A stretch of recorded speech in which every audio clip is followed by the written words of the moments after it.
Namaste all. Myself, Dr. Manasa GH, Assistant Professor in the Department of Kaumaravidya, SDM College of Ayurveda and Hospital, Hassan. Today, we are here to discuss regarding the deworming as well as National Deworming Day. To talk more about that, we have Dr. Shailaja U, Professor and Head Department of Kaumaravidya, SDM College of Ayurveda and Hospital, Hassan. Welcome, ma'am. Namaste, Manasa. So we all know that in the recent times it has been considered that February 10th is labeled as National Deworming Day. I think since the year 2015. So madam, what is your thought on this? Yeah, why this celebration of deworming day? So we celebrate many days, birthdays we celebrate, Mother's Day we celebrate, Father's Day we celebrate. So there are with lot of reasons to celebrate. This deworming day celebration or deworming day, why it is because the incidence of means worm infestation in children in between the age of 1 to 14 years, it's almost 230 millions. That much quantity of children, they are get affected with these worms or worm infestation. So usually the people, children, they like lot of chocolates, they eat lot of sweets and all. So such kids will be getting this worm infestation, and this worm infestation or these worms, they make the kids to suffer with many days.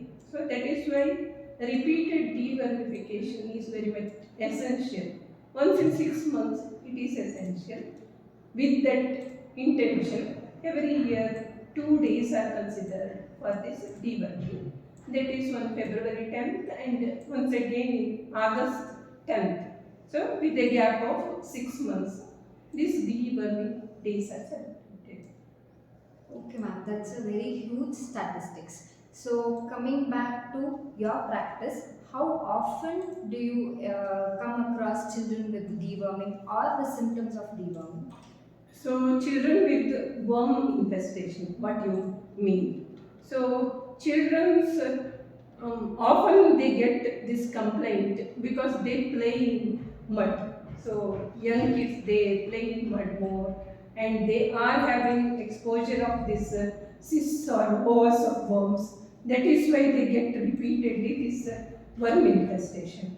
And along with that, as they are fond of, as I told, chocolates or sweets or such all which cause or which makes the worm to grow well. Such things are eaten more by the kids, and that is why. So what we say in Ayurveda is prakriti. That prakriti is there in the intestine of children more. That is why worm infestation occurs. So that is why often we get the kids with the worm infestation.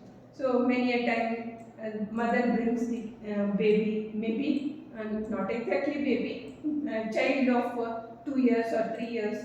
Her complaint is even though they give this deworms, dewormification means mainly the drugs which are given for the deworms. Once in 6 months also, after giving 1 or 2 months, once again the complaints of this worm infestation starts. So in such conditions, how we have to, those all things we will discuss today. Okay ma'am. So what might be the common symptoms ma'am? So mainly when we observe the children one who is with worm infestation, common complaint is abdominal pain, and some of the worms, they mainly because of that worm infestation they will be getting itching in the anal region. So usually they may be with abdominal pain. Sometimes even they will be getting some white colored patch in the faces also, and they may be with the this one poor appetite also. And as they are having the itching in the anal region, usually it will be in the night time. They may have even less sleep also. Irritation will be there in the anal region, and that may cause less sleep to or sleep disturbance to them also. And because of these all worm infestations, sometimes they may get UTI in girls mainly.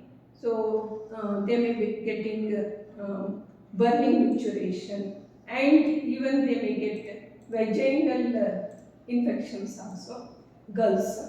And sometimes even they may get bedwetting also. So such all complaints we observe commonly. Other than that, sometimes even we observe some marks in the eyes also. Just like vitamin A deficiency, they will get marks in the eyes. No? Similarly, worm infestation also, sometimes we can observe some marks in the eyes also. White color sclera may get some marks in worm infestation. Okay, ma'am. So maybe I think among all these symptoms, pain abdomen, loss of appetite are the common symptoms. Yeah. But Sometimes these kids who is with worm infestation may get recurrent respiratory infections, respiratory symptoms, not the infection. It may be because of allergy. Because in worm infestation, what happens? These worms may secrete some secretions which will cause body that will cause allergy in them, and because of which they may get the respiratory symptoms or some skin manifestations also. okay, ma'am. So the impact is really very huge. So what are the common worm infestations, ma'am? So commonly what we observe in children is small worms. They are called as pinworms or threadworms. And other than that, round worms maybe. So they are also called as ascariasis. And threadworms, as I already told, tapeworms maybe. Tapeworms are very lengthy worms, meters together, and sometimes they bundle in the abdomen also. So they may like a ball like also. In intestine they may become small ball like also. And the children may get the infestation of hookworm also. So hookworms, they may suck the blood in intestine. They may hook in intestine and then they may suck the blood from there. So and sometimes not only because of sucking the blood, they suck the blood, because of that the child may get anemia. Along with that, that worm secretes some secretion from its mouth that will also causes bleeding from intestine. So bleeding from intestine, and also as the worm sucks the blood from intestine, the child becomes victim for the anemia. So like that we have pinworm, threadworm, hookworm, and the roundworm or ascariasis, tapeworm. There are the different types of worms which make the child to suffer.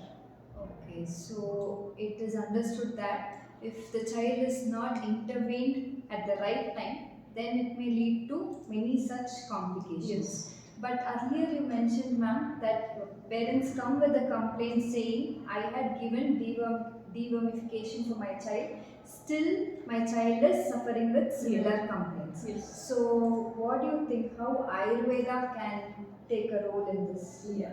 So as we already discussed, when these medicines which are given for the worm infestation, that is dewormification, what we do, it is done once in 6 months. But in between also the children will get once again the worm infestation. They come with the different manifestations or clinical manifestations of the worms.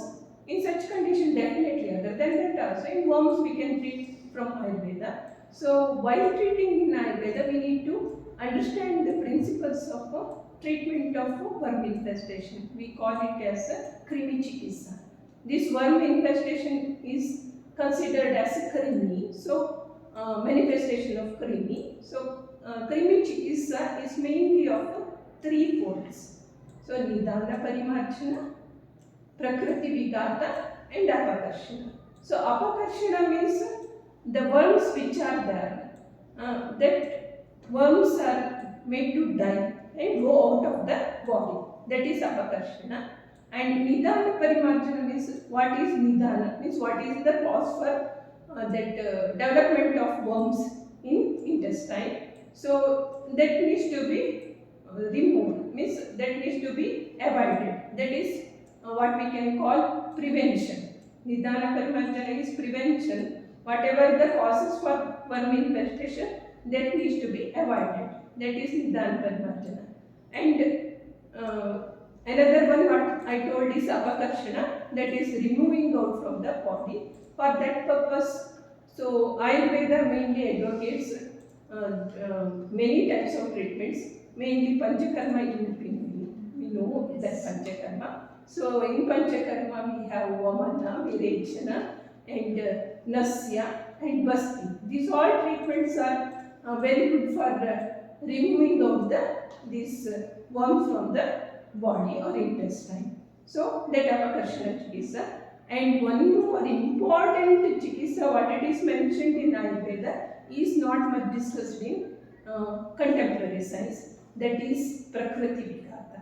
So Prakriti Vighata means which atmosphere is causing the growth of these worms. That atmosphere, what it is there in our intestine or in our body is means we need to make it opposite to that of which is causing the worm infestation there. So for example, worms are growing faster or growing well in atmosphere where the mainly sweet taste is there, or it is somewhat you call like such type of atmosphere is there. There the worms are growing well.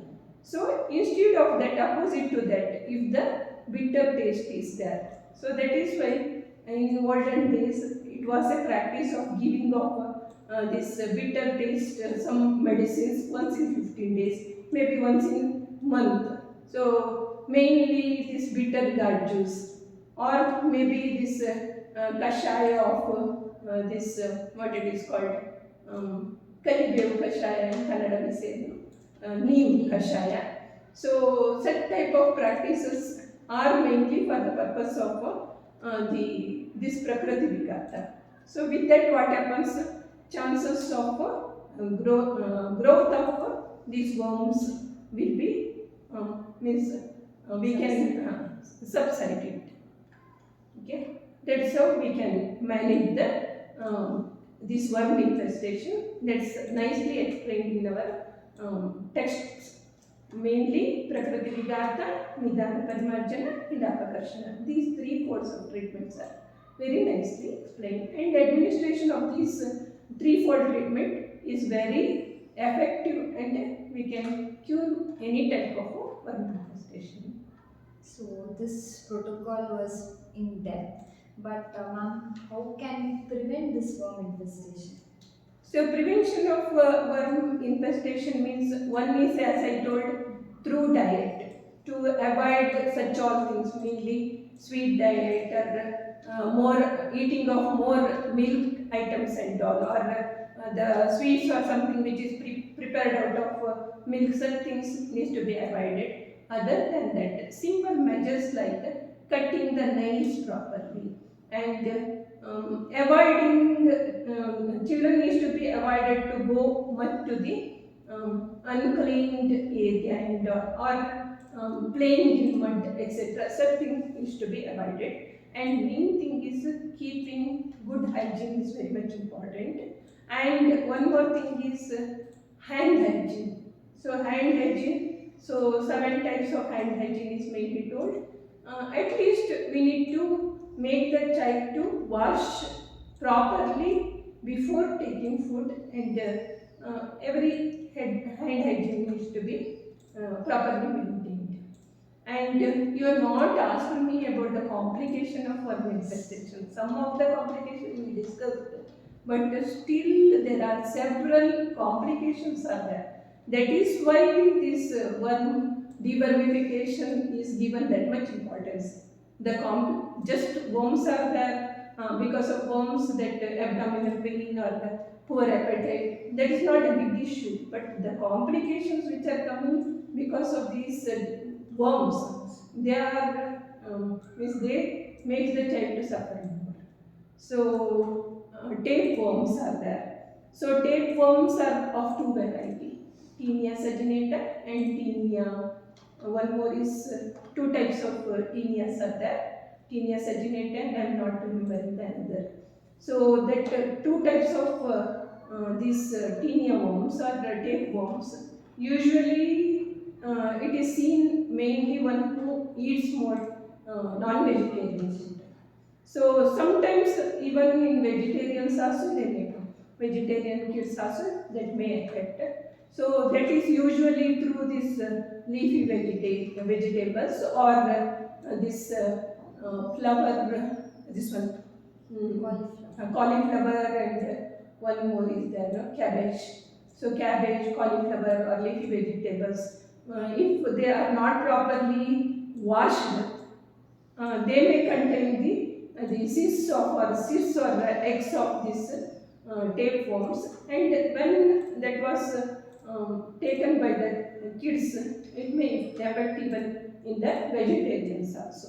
Otherwise, usually these tapeworms affect the non-vegetarians, and these tapeworms mainly one great problem in the or complication in tapeworms.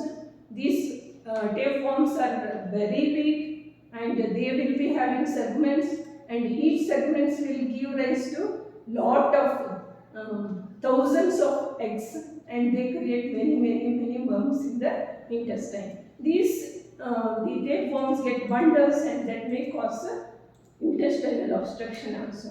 And this intestinal bundling of these worms and intestinal obstruction may cause not only in tapeworm, even in the roundworms also. In same way, these roundworm and tapeworm may cause appendicitis also. There it may go and block there, and that may cause appendicitis also. And even this tapeworm and roundworms may cause this CPD, that obstructive jaundice also.